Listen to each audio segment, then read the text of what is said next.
This is a story of how a full-time working artist created their first ever solo gallery showcase, full of large-scale interdisciplinary paintings in the span of 3 months Actually, out of their off-grid, self-made tiny house in the woods. tiny house. All of which was made from sustainable earth pigments and natural dyes. If you'd like to see the journey of how this artist and her lovely husband built their own self-made off-grid tiny house in the woods of Maine, check out the video in the description. We moved into our unfinished tiny house in August of 2023. With no studio walls or a clue as to what my next series would be about, I began as I always do, by making photographs, exploring, and allowing the work to unfold naturally by placing value and giving my creative time and energy to what I am drawn into. In the heat of summer into early fall, I worked in plein air around the tiny house and inside our developing space with my handmade oil paints, watercolors, and mixed media materials to sketch dozens of drawings and paper paintings. It became really obvious that the subject I was most interested in was the tiny house itself and the environment for which we were living in and connected so deeply to. After completing around 40 of these sketches, I started my 1.5-year-long series entitled Living Tiny: Everyday Encounters, which started with 2 small oil paintings made with my handmade earth pigment paints. At this point, I submitted a proposal to a gallery to have a solo showcase of my work, for which this new series would fill its walls. At this point, I had never had a solo gallery show and was only months out of my MFA program. So this show, in short, was a long shot. The thought of proposing an entire show full of work that was unmade is not unheard of, nor did it trouble me, as I blissfully painted thinking no one would likely see these works or really be invested in their timely creation. I remember actually thinking, wow, this is my first time not painting under a clock since far before grad school, as I started my first large painting in the space. Oh, how wrong I was. It takes up most of the studio. I have some really cool news. It's not that my plan is dead. That's not the cool news. Help. My news is that I have been accepted to have a solo show in a gallery. And so I am going to be feverishly making as much work as is humanly possible in the next 3 months, because my show installs at the end of March. So that's 3 months away. So I'm really excited about it. And so that is why I'm working in the dark, because I need to get to it. Yeah, I'm very excited, and I think it's going to be a challenge. The blue in the trees. I've got my quilt. Been working since the sun came up. I love that fern. Yes.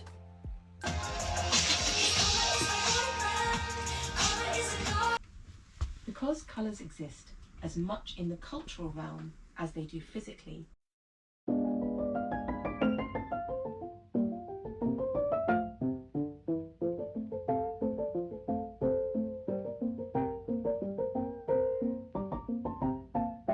go outside more and more. Doesn't matter if it's 15 degrees like it is right now. I'm on a little jaunt after teaching, and I feel a whole lot more refreshed to get back to work. And I visited the subject that I am currently painting.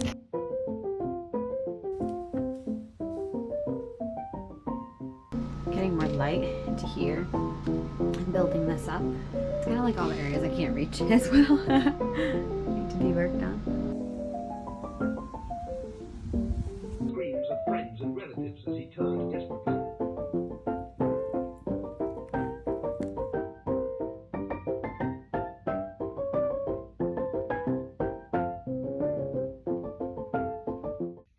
I present you with a stump. I finished my first big painting for the show, and I couldn't be more thrilled. Here is Deanna for scale. He speak.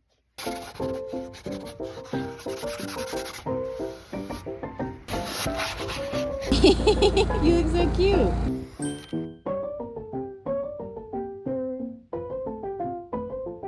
I got the jets of the thaw out, which I'm thrilled. I think the wood stove has magical powers.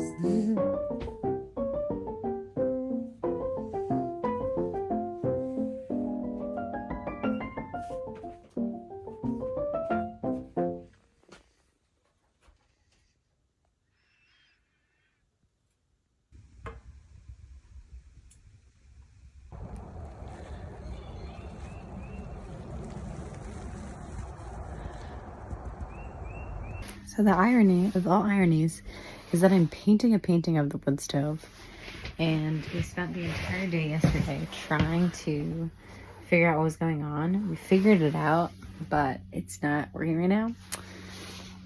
Working on the wood stove. Working on the wood stove. Oh boy. What's happening right now? Well, we had to clean our wood stove. And so we had to take the whole thing out, and then we got, then the vacuum Because the exploded screws wouldn't come everywhere. out, and then the vacuum fell, and it exploded. And now we're little chimney sweeps. Look at these hands. Look at that face. Ah. I haven't seen my face because I've been holding this for like 10 minutes. Okay, alright, let's get it back up. I can't be in here painting the wood stove for my show if it's not warm enough, so.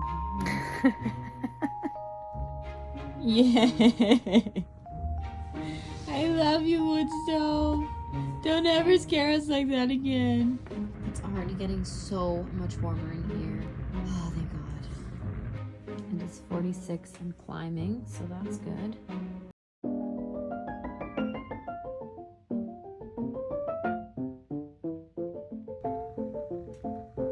The stove is officially done.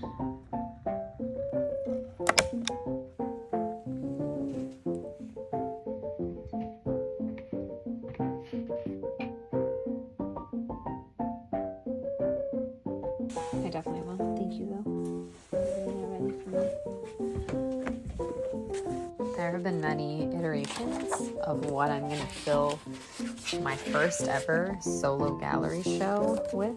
I am working off of my 7th plan. Isn't it so clear? Can you tell exactly what you're going to see at the gallery show from this image?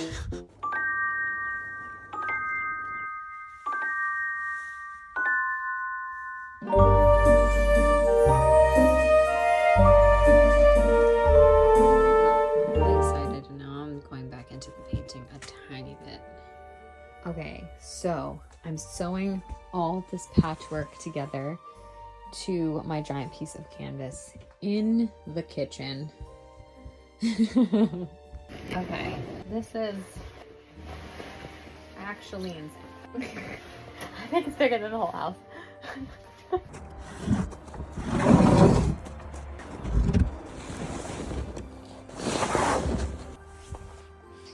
So I'm gonna hand sew that because I'm not sure how it's gonna stretch. I'm gonna start stretching this.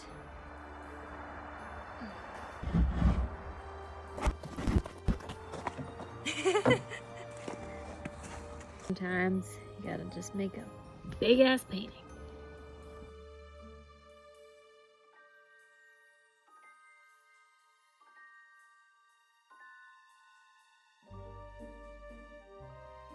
So it's a little large. It's the size of the whole studio, essentially.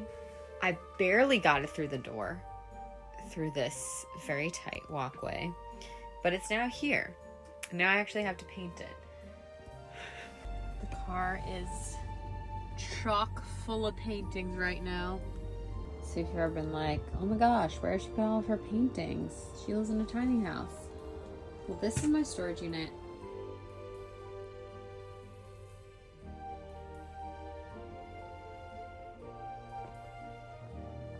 Oh my gosh, we were so sleepy.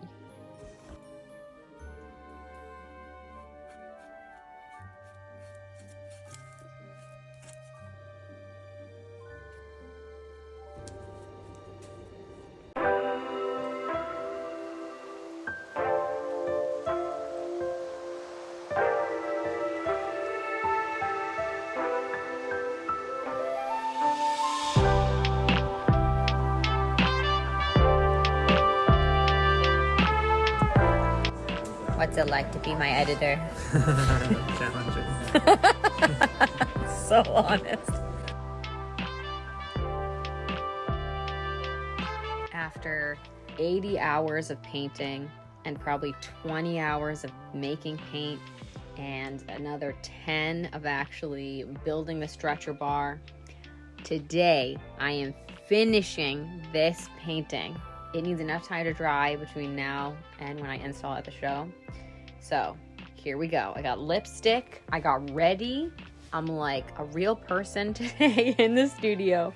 This painting is getting done today. I'm saying this to myself and to you, but mostly to myself. In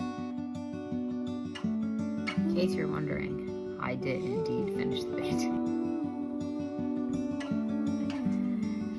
And now I am so tired.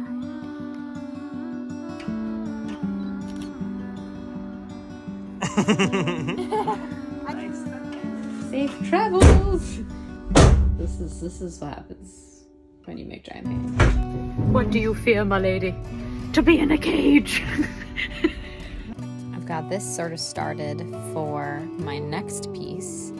I've been doing studies of what I'm looking for next.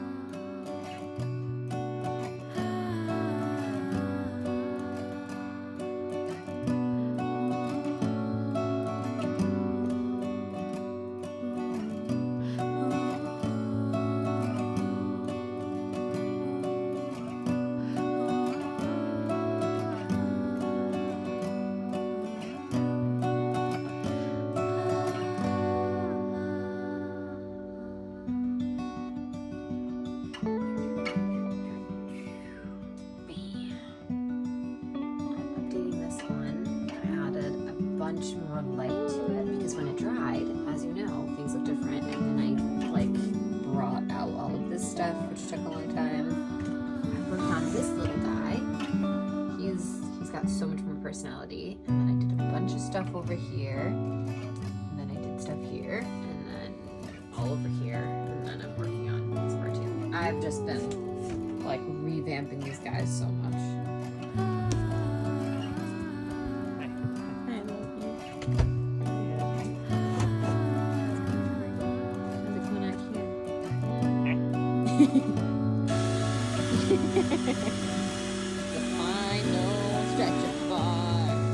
What is the stretcher bar made of? Wood. No scraps. Happy scrap.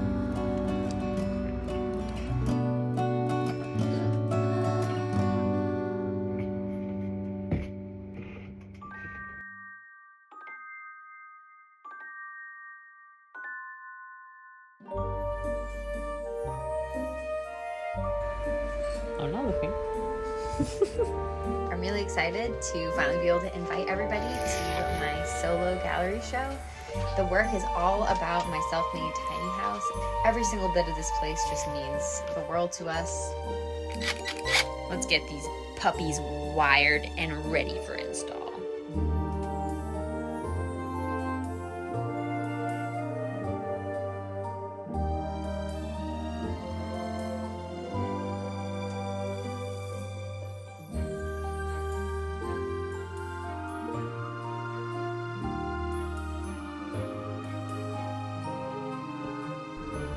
I ended up creating nearly 100 sketches and paper paintings in preparation for the show. This is a long-standing part of my process, especially during a series when I'm working through many ideas.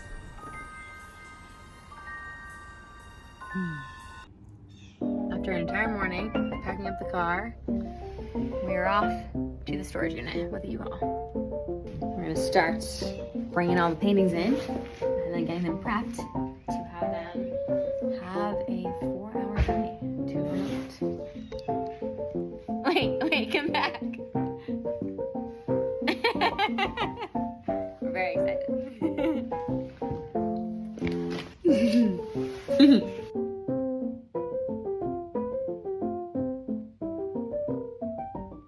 Okay, one down. Time to go. That looks like a belly button. But you have to go sleep. Tying her up. What are you doing? Trying to do it. Okay. As always, informative. Your knee is going into the painting, Daniel. We're off. What are you doing? Okay, what are we doing? Going to the gallery with this stuff. Oh my god!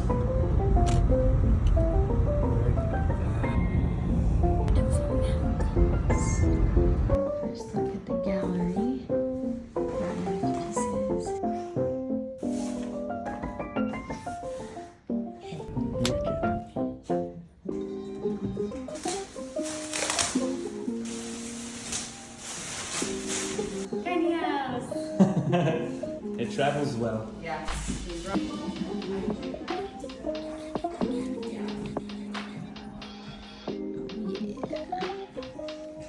The main attraction.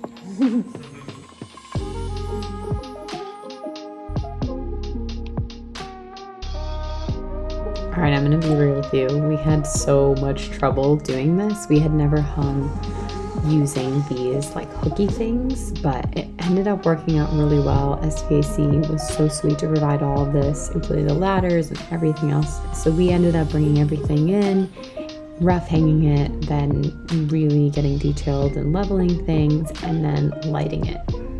Went through many iterations, and I'm very glad that I had someone over 6 feet to help me. Clearly we've had a long 2 days. We always said we'd get the tiny house back to Vermont.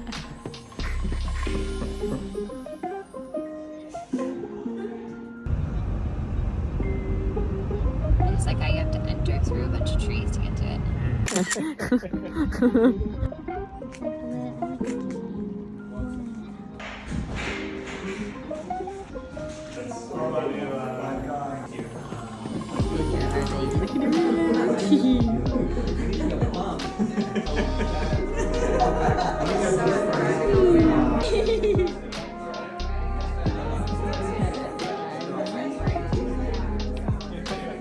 Act natural.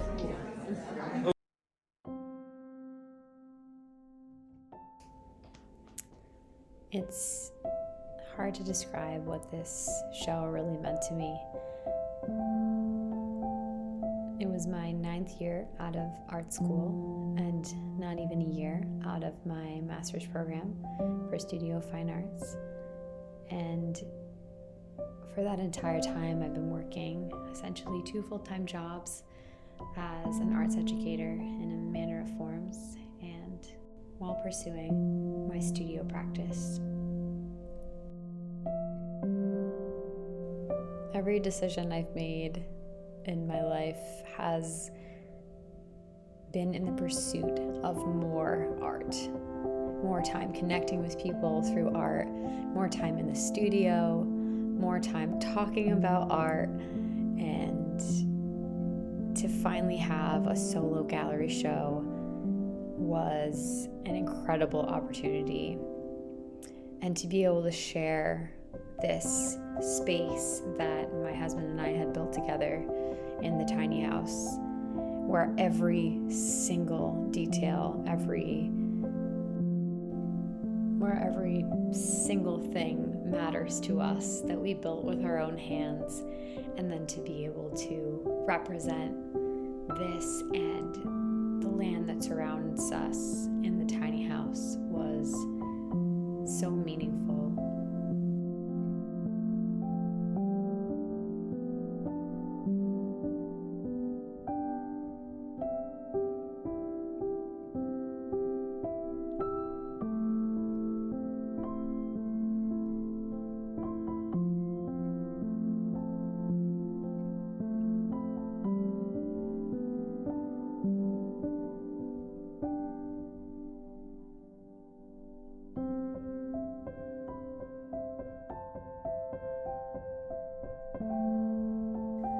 This work is really about sustainability in a lifestyle of slowing down and embracing every small moment as monumental through the subjects, through how they were made with handmade earth pigments that are ground from New England stones and sustainably sourced earth pigments, as well as naturally dyed fibers.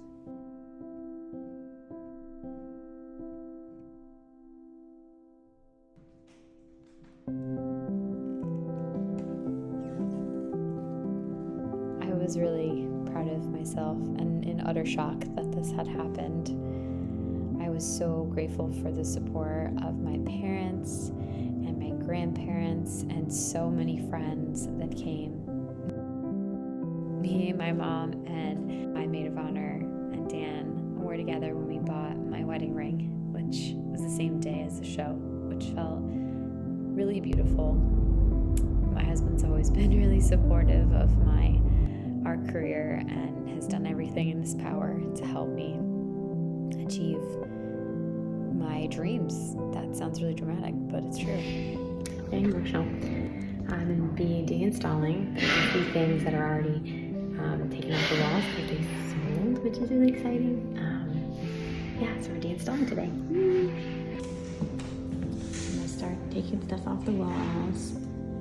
He's already gone. They're shipping him out. And this one we're hand delivering. So, I've got a painting in the car right now, warm view back there. I am dropping this painting off because one of the people that bought a painting from the show is this really sweet older couple that Dan actually sees in physical therapy.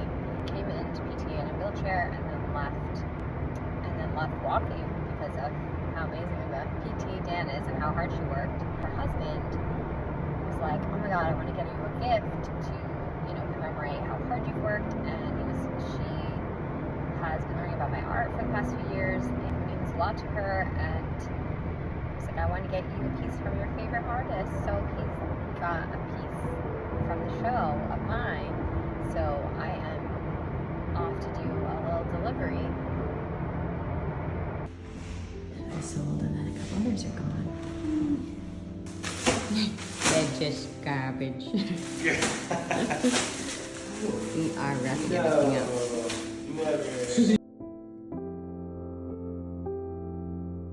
They're like secret paintings. They're like all wrapped up. Another big one. Another big boy. The series continued for a year and a half as we lived full-time in our tiny house on wheels, off-grid in the woods of Maine. I finished with the largest piece I had made thus far at the end of our beginning, which will be another video. Bloopers. Oh my god, what did you do? Oh man. Betrayal. So cinematic. Except for you can hear Dan eating a bunch of chips.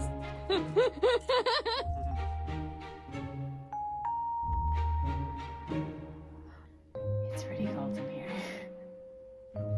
We did it. We did it. Oh. I never scared like that, little guy. We love you, but you have maintenance. It's warming up by the wood stove. Oh wait, there's two. I'm gonna escape out the side doors. She's over here laughing at your pain. I know.